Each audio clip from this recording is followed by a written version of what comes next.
la joie, de la bonne humeur, pour mes sœurs et mes frères.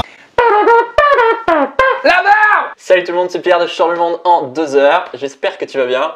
Aujourd'hui, je suis avec Nicolas Mérieux. Bonsoir. C'est un humoriste d'investigation, c'est comme ça que tu te définis? J'aime bien. Tu connais sûrement de sa chaîne YouTube Nicolas Mérieux, La Barbe. Il fait des vidéos sur le gaspillage alimentaire. Là, tu viens d'en sortir une sur les hôpitaux, les déchets, la dette, etc. Que le Conquering Lion fasse partie de l'atmosphère. J'ai l'impression que souvent, il y a un sujet qui t'énerve et du coup, tu vas décider de faire une vidéo là-dessus. Exactement, c'est très bien résumé.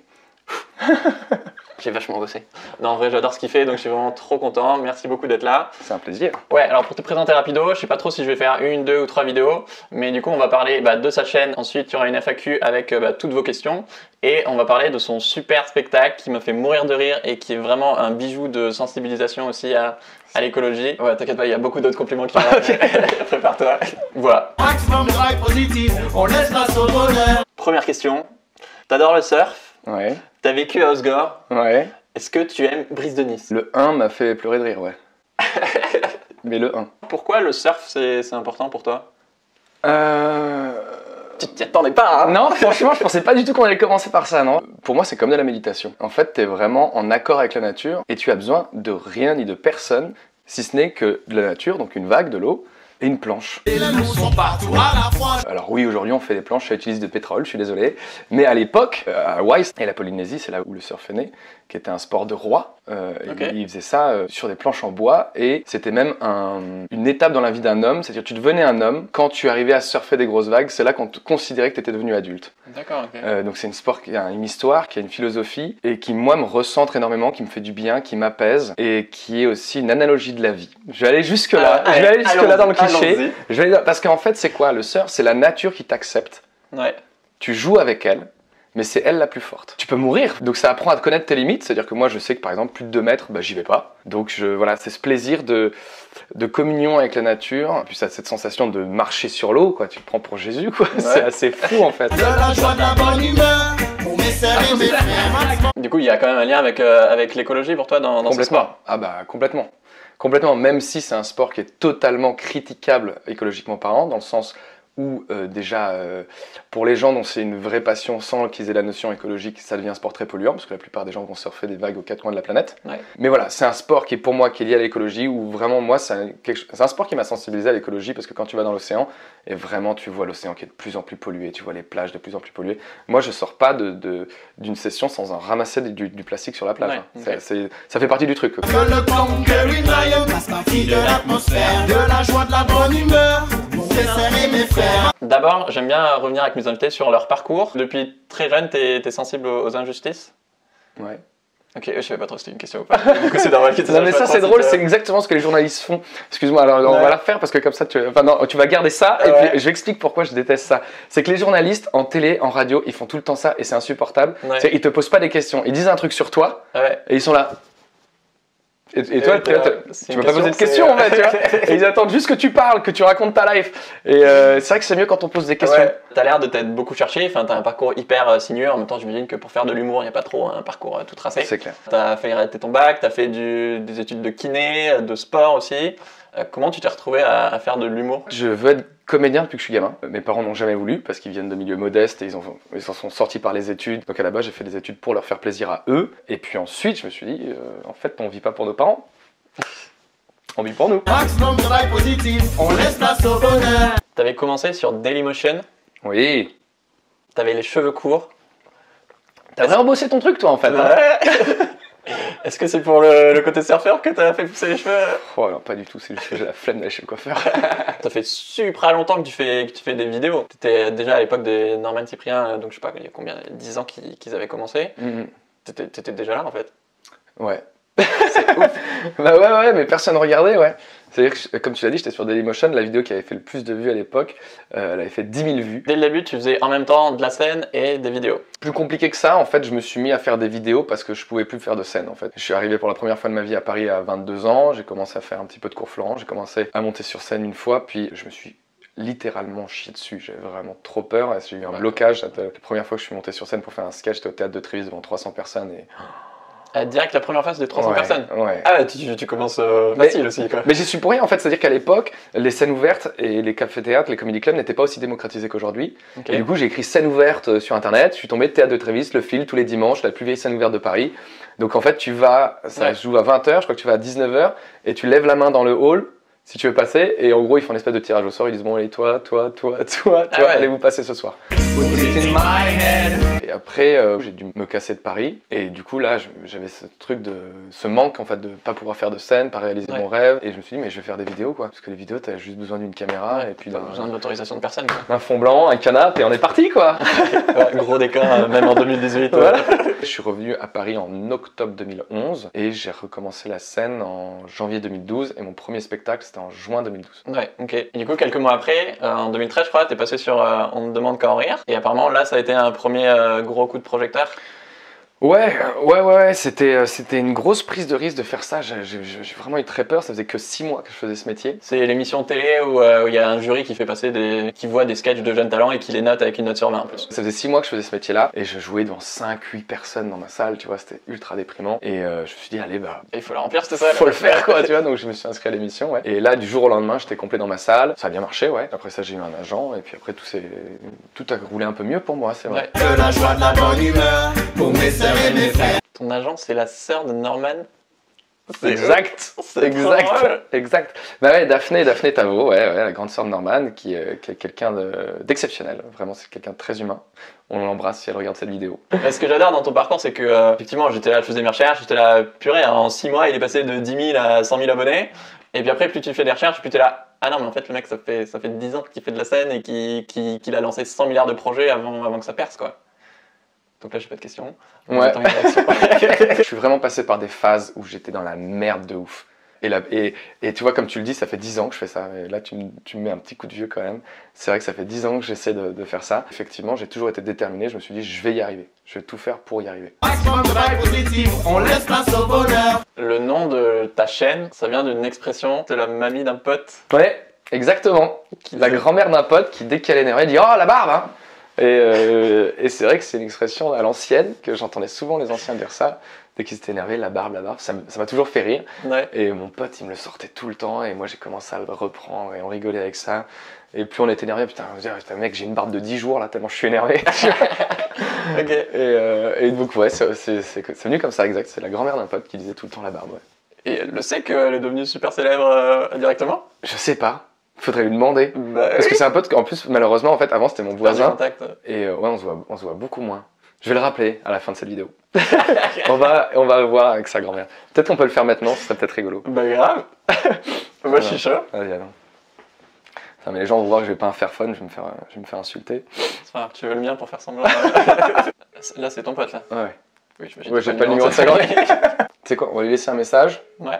Et on lui dit de me rappeler. Je croyais que t'étais tout seul derrière ta chaîne. En fait, maintenant vous êtes 9, tu m'as dit?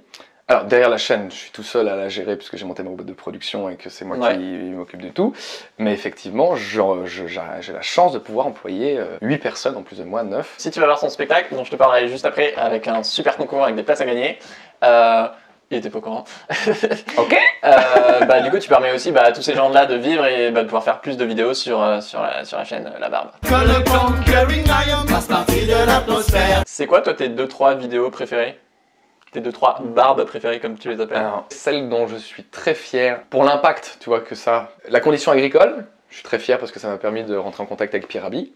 Le hold-up africain, ça c'est une vidéo dont je suis très fier parce qu'elle a très bien fonctionné et j'ai reçu plein de messages de soutien de plein de jeunes dans plein de pays d'Afrique différents qui me disaient merci mec, c'est la première fois que je vois un blanc qui parle de nos problèmes. Et derrière j'ai reçu des messages de ouf, hein, des jeunes qui voulaient organiser une révolution et tout. J'étais là wow, doucement les mecs, doucement. Je ne suis pas responsable. Mais ouais, celle-là j'en suis vraiment fier parce que c'est un truc dont on parle très peu et même encore aujourd'hui, je sais pas si les gens ont conscience que en France on fait les beaux, on est un pays riche, mais on n'a aucune énergie sur notre territoire. Tu vois, là t'as des métaux lourds des métaux rares dans ton appareil, ça vient de chez eux. On a de l'électricité pour nous allumer, ça de l'uranium, ça vient de chez eux. On dit que c'est des pays pauvres alors que non, c'est des pays extrêmement riches que nous appauvrissons, nous occidentaux. Voilà. Ouais, en fait, à chaque fois que, pour savoir le prochain sujet, il y a un truc qui t'énerve, et du coup tu dis, ben, il faut que ça sorte, il faut que j'en parle, il faut que les gens sachent. Ouais. Et du coup, en même temps, toi, tu te formes sur le sujet sur lequel tu connais peut-être pas forcément tout. Et du coup, tu partages d'une manière hyper simple au grand public. Ouais. De la joie, de la bonne humeur pour mes sœurs et mes frères. Cet effort de pédagogie, maintenant on parle beaucoup de vulgarisation, je trouve ça génial d'être capable d'expliquer aux gens, c'est ce que j'essaie de faire à travers les vidéos et les bouquins notamment, ok, tu comprends rien à ce que, je sais pas, comment résoudre nos problèmes de société, voilà une manière simple d'expliquer les choses, et notamment dans ton spectacle État des lieux, j'ai l'impression de mieux comprendre des choses que j'arrivais pas forcément à mettre en mots. Et de ce que tu me disais, ou dans ta famille il y a des gens qui bossent dans la santé, ou sur ta vidéo sur les hôpitaux, que des gens qui se disent il y a quelqu'un qui est pas de notre monde, ou ce que tu as dit sur le hold-up africain, et pourtant il arrive à nous comprendre et à nous faire mieux appréhender notre propre réalité, quoi. Je trouve ça ouf. Bah là je te dis merci, je peux pas dire autre chose. Je suis complètement d'accord. Non mais je te remercie de dire ça. Mais c'est ce que j'essaie de faire, mais en fait ça s'appelle l'empathie. Hein.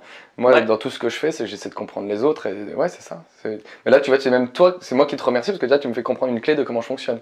Effectivement je fonctionne comme ça dans l'empathie, mais en fait tu donnes les pistes depuis tout à l'heure, je travaille sur les inégalités, sur les trucs qui m'énervent, et c'est ça, j'essaie de comprendre les gens et leurs problèmes dans leur milieu pour les expliquer aux autres. Il faut qu'on s'entraide putain. Tu vois, c'est qu'ensemble qu'on est plus fort. C'est con, hein, c'est cliché, mais c'est la réalité, quoi. Mais comme on n'a pas forcément été éduqué à comprendre comment toute notre société fonctionne et qu'elle se complexifie un peu partout, du coup c'est génial d'avoir des gens qui simplifient un peu les grands schémas pour comprendre. Je sais pas, tu me disais l'économie, tu vois, c'est pas du tout ta formation ou quoi que ce soit, et pourtant tu arrives à l'expliquer avec du bon sens et des recherches et du boulot au grand public, donc c'est ouf. Ça va toujours se terminer comme ça. Bon, allez, on va couper la caméra, on va se faire un câlin parce que. J'ai parié avec moi-même que j'allais le faire pleurer avant la fin de la vidéo.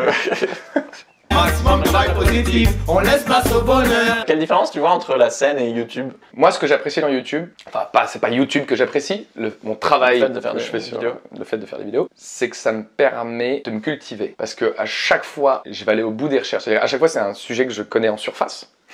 Tu vois? Ouais. Et puis, grâce aux gens avec qui je travaille et grâce à mes recherches, je vais pouvoir approfondir ma connaissance de ce sujet-là, la problématique, la comprendre réellement. Et moi, après, en plus, pouvoir changer ma façon de vivre en fonction de ce que j'ai compris. Donc ça, c'est un truc que j'aime beaucoup. C'est-à-dire ce travail de recherche et la puissance du média. J'ai des vidéos, celle sur le hold-up africain, rien que sur le player de France Info, elle a fait 50 millions de vues. Bon, je pourrais jamais voir 50 millions de personnes en spectacle. Et après, la scène, ce qui est génial, c'est de voir les gens. D'ailleurs, venez me voir.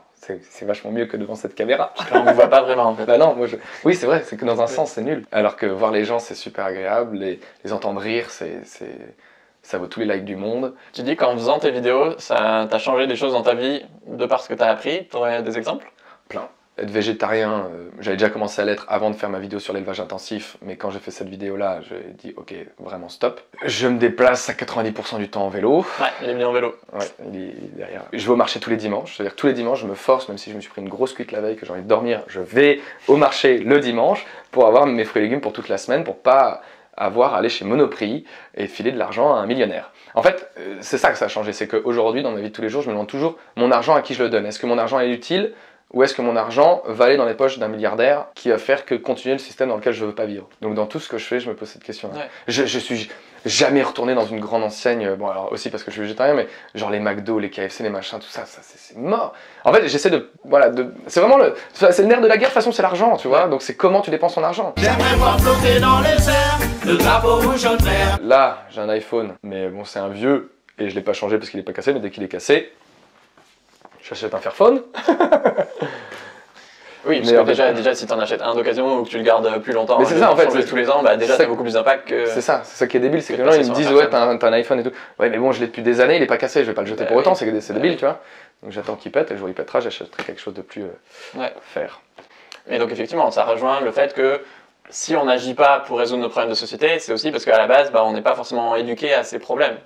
Ouais. Donc toi le premier c'est en te formant sur ces sujets que tu te dis ah merde en fait je savais pas que ça marchait comme ça et en fait ça me convient pas. Exactement mec, c'est exactement ça et c'est un truc que j'ai compris parce que avant je râlais beaucoup mais je râlais beaucoup en me disant putain les gens ils changent pas pourtant c'est simple et tout mais c'est évident en fait. Mais oui c'est évident mais en fait moi j'ai une chance et ça c'est vraiment une chance, c'est que c'est mon métier de faire ça. C'est mon métier de me renseigner, c'est mon métier d'essayer de comprendre le monde et donc j'ai du temps dans ma vie qui est dédié à ça. Et les gens n'ont pas ce temps. Tu vois, j'ai tourné une série, j'ai eu 1 mois de tournage. The Cell ? Ouais, The Cell. Et on tournait 12 heures par jour. Ouais. Mais à la fin de la journée, j'étais claqué. Je lisais pas une information, je regardais pas un documentaire, je lisais pas un bouquin. Parce que j'étais éclaté, parce que j'étais dans le monde normal, des gens qui ont un travail normal et qui rentrent le soir et qui sont épuisés. Ouais, tu te dis pas, et que, tiens, j'ai 3 heures tuées, comment est-ce qu'on pourra résoudre le réchauffement climatique? Voilà, c'est ça.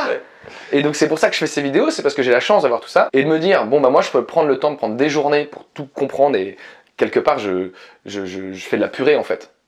C'est ça, mais je fais de la purée c'est plus facile à manger, tu vois, une soupe c'est plus facile à manger que d'éplucher tes patates, tes courgettes, tes machins, tout ça. Moi je fais de la purée pour les gens, tu vois, et c'est ça. T'es monsieur patate. Ouais, mais tu vois, je mixe tout, boum, et après les gens ils ont plus qu'à avoir un condensé de 5 minutes où en plus j'essaie de les faire marrer, et donc j'espère que ça va rentrer plus vite quoi.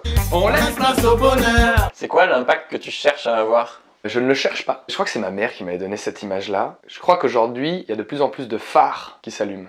Tu vois, un phare, ça te donne pas ta direction. C'est un repère. Et t'en as tout le long de la côte, tu vois, pour pas que les bateaux se perdent. En fait, c'est ça. Moi, je dis pas aux gens, faites ci, faites ça, nan. Je donne des repères. Je dis, regardez, il y a ça. Ça serait mieux que vous preniez pas le rocher dans la pleine gueule, quoi. Toi, t'as pas l'impression d'être un ovni dans le milieu des humoristes? Si. De par tes sujets ou... Ouais. Était un bon humoriste, un mec qui te fait rire toutes les 7 secondes. C'est-à-dire qu'il y avait cette notion-là d'objectif. T'as combien de rire à la minute? Et vraiment, c'est une question qu'on se posait dans les comedy clubs. Hein. C'est tu fais rire toutes les combien de secondes? Tu vois, la consommation du rire, tu vois. Alors, effectivement, c'est là où moi je me trouve un ovni, c'est que ce n'est pas du tout mon truc. C'est-à-dire que moi, au début, oui, quand j'ai appris mon métier, c'est ce que j'essayais de faire. Et c'est ce que je dis aux gens qui ont vu mon ancien spectacle, ça doit leur faire bizarre, parce qu'avant je faisais vraiment du stand-up. Donc j'essayais vraiment de les faire rire. Et je mettais quelques petits messages, parce que bon, voilà, on va pas changer complètement, tu vois, mais c'était surtout drôle. Alors qu'aujourd'hui, que ce soit dans la barbe ou dans mon spectacle, je me pose d'abord la question, qu'est-ce que je veux dire aux gens? Et après je me dis, ok, comment je les fais rire avec cette merde? Et quand est-ce que tu as switché effectivement, au début c'était de l'humour sur des sujets grand public, on va dire, à de l'humour vraiment engagé? Le déclic pour moi, je dis toujours, c'est le film Océan. Ok. Film de 2009, premier documentaire écolo que je vois et qui me fait dire ça part en couille là quand même, hein. Ça serait bien d'en parler aux gens. Et comme j'avais la chance de monter déjà sur scène à l'époque, je me dis bon ben essayons d'utiliser mon engagement citoyen et mon métier, mixer les deux et de voir ce que ça donne. Ouais, j'ai l'impression que la plupart des humoristes, l'humour c'est une fin en soi, pour toi c'est un moyen pour faire passer un message. C'est très bien résumé. Ton rêve après c'est de monter une ferme, un éco-village en permaculture? Ouais. T'es fan de Pierre Rabhi? Ouais. T'as vu le sourire que j'ai pris là? Tu m'as dit ça déjà? J'ai trop envie de faire ça, mec. Ah ouais, carrément. Ça c'est vraiment mon rêve. J'espère que ça t'a plu. Abonne-toi. On enchaîne tout de suite avec une autre vidéo avec les questions que vous avez posées à Nicolas et on va parler de son spectacle État des lieux. Ciao! Abonne-toi à ma chaîne YouTube pour apprendre à changer le monde. Et le pire, c'est que je suis sérieux. Et puis si tu t'abonnes, ça me fera mes super plaisir. Abonne-toi. Ciao. On laisse place au bonheur.